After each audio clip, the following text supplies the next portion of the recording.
Jornal da Globo. Oferecimento Santa Joana Diagnóstico. Todos os exames num só lugar.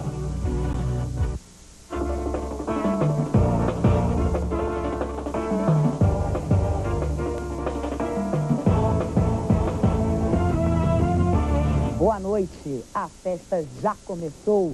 Milhares de sul-africanos vibraram com o show de abertura da Copa num estádio encravado no bairro onde nasceu o movimento que derrubou o regime racista. O futebol começa daqui a pouco mais de 10 horas, quando o time da casa rolar a bola contra o México. O entusiasmo é contagiante, mas o país já pensa, antes mesmo do pontapé inicial, nos custos e no legado que a Copa vai deixar. Aqui na África do Sul, a festa começa com o contribuinte sul-africano um pouco preocupado. Ele não sabe o tamanho da conta pelos investimentos e custos da Copa. Por exemplo, o trem de alta velocidade entre Joanesburgo e o aeroporto internacional, 2 bilhões de dólares. Quem vai pagar? E você vai ver também que o goleiro titular da seleção não deixou passar nem vento hoje no treino. Sem dores, Júlio César parece recuperado da lesão nas costas. África e México, Uruguai e França. O que esperar dos 2 primeiros jogos do Mundial? Até a Connect está em clima de Copa. Na coluna de tecnologia do JG, os melhores games de futebol. E ainda, Tribunal Superior Eleitoral decide, lei da ficha limpa já está valendo. Rio de Janeiro e Espírito Santo se unem contra o projeto que divide os royalties do pré-sal. E o duelo de torcidas. O grito está nas ruas de Joanesburgo.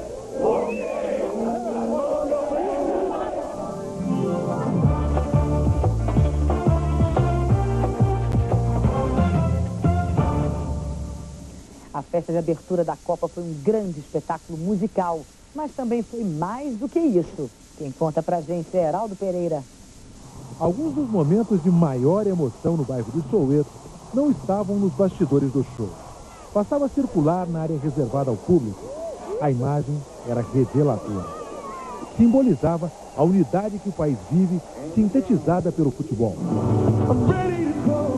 Aqui, uma família de origem do colonizador branco, junto com uma família de negros, saudavam com a mesma intensidade a abertura da Copa do Mundo da África do Sul.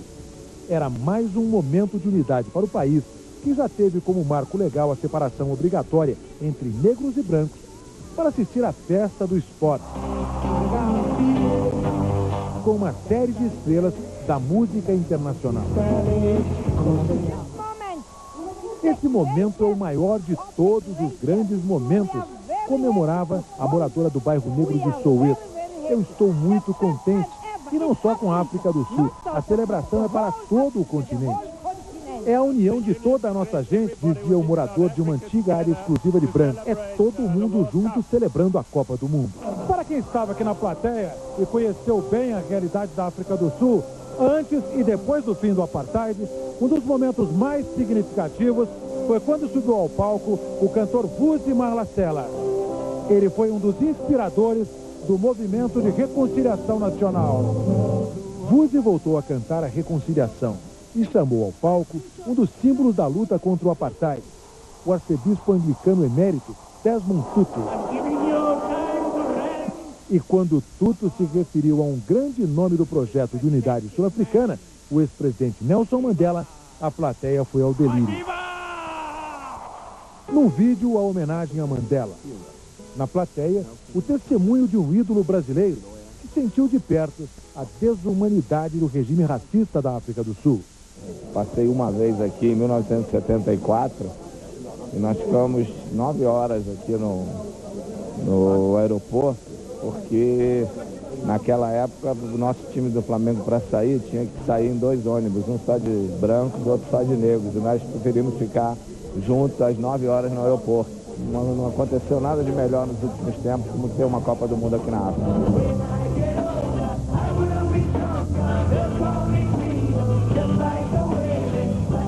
Novos tempos na África do Sul, e o Brasil está sempre presente.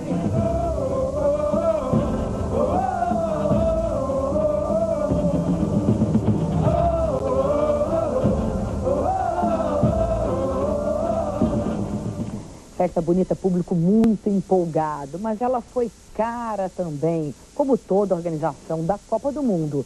Mais cedo eu conversei sobre isso com o William Vac, que está lá em Joanesburgo.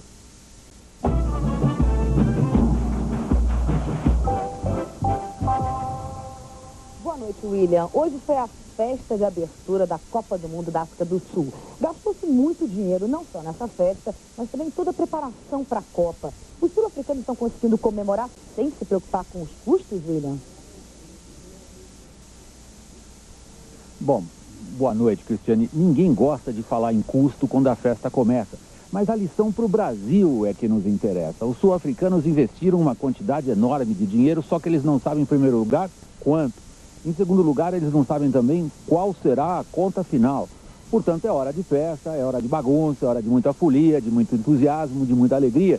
Mas para nós brasileiros, que daqui 4 anos vamos estar organizando uma Copa do Mundo, é bom dar uma espiadinha no exemplo sul-africano e ver onde é que as coisas podem apertar. O que vocês estão vendo são 2 bilhões de dólares, quase 4 bilhões de reais, andando pelos trilhos. É o projeto de maior prestígio que os sul-africanos construíram para a Copa. Um trem de alta velocidade que, por enquanto, vai apenas do novo centro de Joanesburgo até o aeroporto internacional, uma viagem de 15 minutos. A novidade, às vezes, é um pouco perigosa.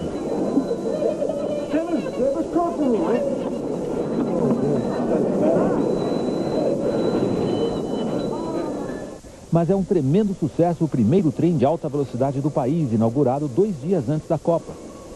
A viagem no novo trem, de fato, é muito confortável. O que vai ser desconfortável é para o bolso do contribuinte sul-africano, chamado a pagar uma conta que ninguém sabe ainda de quanto vai ser.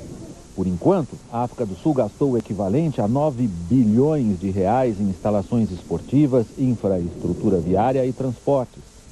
Mas a conta final deve ficar próxima dos 30 bilhões de reais, uns 5% do PIB sul-africano. É como se o Brasil, que tem um PIB muito maior, gastasse uns 200 bilhões de reais. O principal culpado é a explosão de custos. No caso dos estádios, na média, 10 vezes mais do que se previa. Soccer City, o maior estádio, ficou em 1 bilhão de reais, o dobro do previsto. Port Elizabeth, na costa, custou meio bilhão de reais, também o dobro. Ellis Park, em Joanesburgo, é o recordista, 150 milhões de reais, 4 vezes mais. Os benefícios econômicos diretos virão só a longo prazo, mas vamos ficar com alguns elefantes brancos, como os estádios, diz o economista sul-africano Mike Schlusser, da Universidade de Joanesburgo. Ele afirma que os investimentos feitos para a Copa ajudam, mas isso é pouco diante de uma taxa de desemprego superior a 20%. A economia sul-africana é a principal do continente, que voltou a crescer a 5% ao ano na saída da crise mundial, graças, sobretudo, à China. Para os sul-africanos, o essencial é continuar atraindo investimento estrangeiro, que precisa de estabilidade e garantias num dos poucos países que forjam um sentimento de unidade nacional. Talvez seja essa a maior ajuda da Copa. Nos treinos de hoje da seleção, uma boa notícia. Júlio César parece recuperado da lesão nas costas. Na parte da manhã, todo mundo longe da seleção. Treino fechado, tudo escondido. Pode ter algum erro deles aqui e tá anotando aí o que a gente está fazendo, né? Daniel entrou no lugar de Elano no último amistoso. E o lateral direito parece que vai brigar por uma vaga no meio de campo. Se fosse no Barcelona, eu ia lutar, ia apostar pela lateral direita, mas eu acho que aqui na seleção brasileira eu estaria à disposição para jogar em qualquer posição, até de goleiro se fizer falta. No fim da atividade da manhã, uma imagem preocupante. Júlio com a mão nas costas, na região onde ele machucou. Por alguns dias ficou a dúvida, ninguém sabia se Júlio César teria realmente condições de estrear com o Brasil na Copa do Mundo. A resposta veio hoje, em campo. Azar de quem treinou no time adversário. Michel Bastos parou no reflexo do goleiro. Grafite e Kaká, na sequência, também perceberam que o camisa 1 está bem demais. Júlio não se poupou em momento algum. Se jogou no chão de todas as maneiras possíveis e sempre se levantou bem. Só levou a mão nas costas para ajeitar alguma coisa. Seria uma proteção para a lombar? Caretas? Só de cansaço. Também foi um treino pesado. exigência máxima o tempo todo. Júlio César não falou, nem precisava. As defesas e o sorriso no fim do treino nos deram a melhor notícia do dia. E ainda nesta edição tem mais Copa do Mundo. A disputa de torcidas já começou numa praça em Joanesburgo.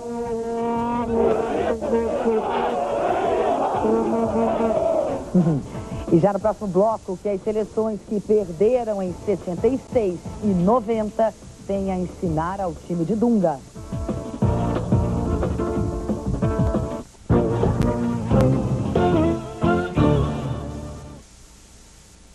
Nesta sexta tarde, primeiro dia de Copa, já tem um desses jogos imperdíveis. O Uruguai, que tem 2 títulos mundiais, enfrenta a França, que tem 1. Tudo azul no jogo de estreia aqui na Cidade do Cabo. Os Bleus franceses contra a Celeste Olímpica Uruguaia. Como os uruguaios têm o mando, sobrou para os franceses entrar em campo de branco. E a Copa ainda nem decolou e os uruguaios já estão reclamando. O avião deles deu defeito, atrasou 2 horas e eles chegaram à Cidade do Cabo bem em cima da hora do treino. O craque Diego Forlán reclamou na internet. 2 horas de atraso e não tem outro avião para substituir? Será que a França está com o mesmo problema? Mesmo assim, parecia ter recuperado o bom humor quando pisou no gramado perfeito do estádio. Ao lado do outro talento do time, Luis Soares, sensação da Europa pelo Ajax holandês.